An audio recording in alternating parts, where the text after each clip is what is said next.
Welcome back to our final episode. Today we're wrapping up our series by focusing on restoration and peace.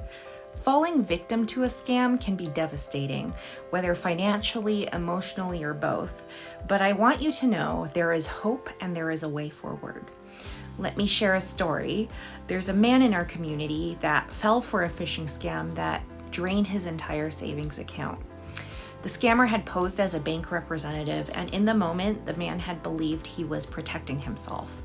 When he realized what had happened, he felt ashamed, embarrassed, and isolated, and he blamed himself for not being more cautious. But as he reached out for help, something incredible happened.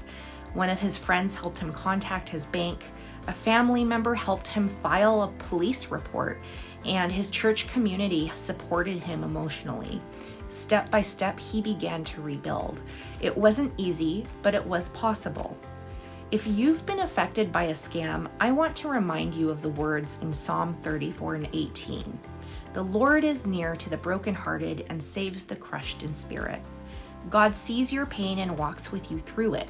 You don't have to face this alone, and there are practical steps you can take to begin the process of restoration. So here are 5 steps towards restoration. 1 is to report the scam.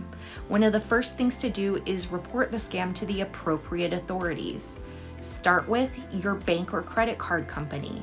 They may be able to freeze your account, even reverse fraudulent transactions, or guide you on next steps.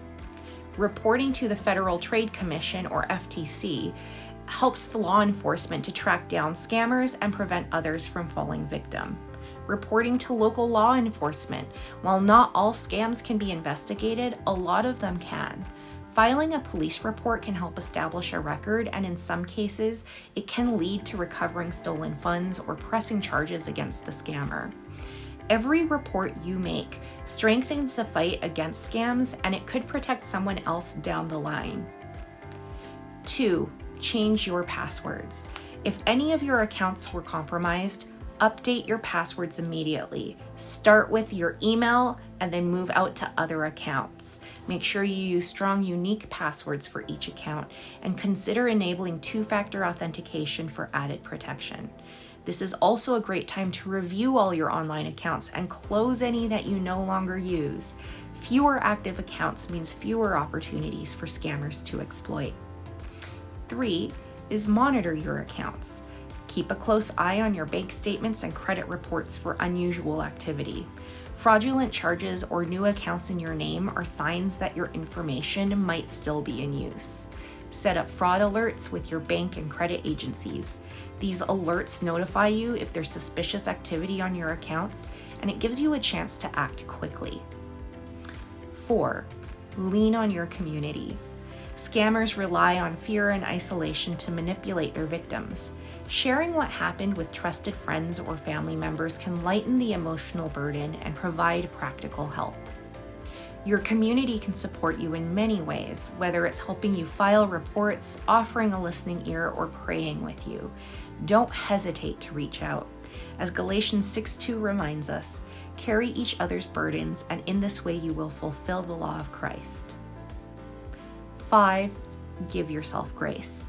It's easy to blame yourself after falling for a scam. You might think, how could I have been so foolish? But the truth is that scammers are highly skilled at deception. Falling for a scam doesn't mean you're foolish, it means you're human. Forgiveness, both for yourself and even for the scammer, can be a powerful step toward healing. Matthew 6:14 reminds us, "For if you forgive others their trespasses, your heavenly Father will also forgive you." Letting go of anger and shame can free you to focus on moving forward. Now, I want to make a special note of some longer-term scams that are prevalent on social media and online dating platforms. These are often more elaborate and designed to play on emotions over time. For example, online dating scams often begin with love bombing, where a scammer showers you with attention and affection to build trust. Once they believe they've earned your trust, they might ask you to make a big purchase using money that they've sent you. Help them with an emergency, like buying a plane ticket or covering some medical expenses. help them pay to come visit you in person. These requests are tricks to steal your money. They often send fake payments that appear in your account temporarily, but then later are reversed, and that leaves you to cover the cost. If someone can send you money, they can also make the purchase themselves. Be wary of anyone who insists they need you to act on their behalf. Also be really wary of anyone who asks you to keep them a secret. Sometimes we get so caught up in a situation that we ignore the advice of trusted people around us. Scammers count on this isolation and work hard to make you doubt others' warnings. If your friends or family express concerns, pause and reevaluate the situation. Trusted advice is a lifeline that can protect you from unnecessary harm. Lean on the wisdom of others, and don't be afraid to ask for help if you're unsure about something. Every experience, even a painful one, can serve a greater purpose. If you've been a victim of a scam, share your story with others. By talking about what happened, you can raise awareness and help prevent someone else from falling into the same trap. Your story can be a light to someone navigating their own challenges. Together, I hope we can create a ripple effect of awareness and protection.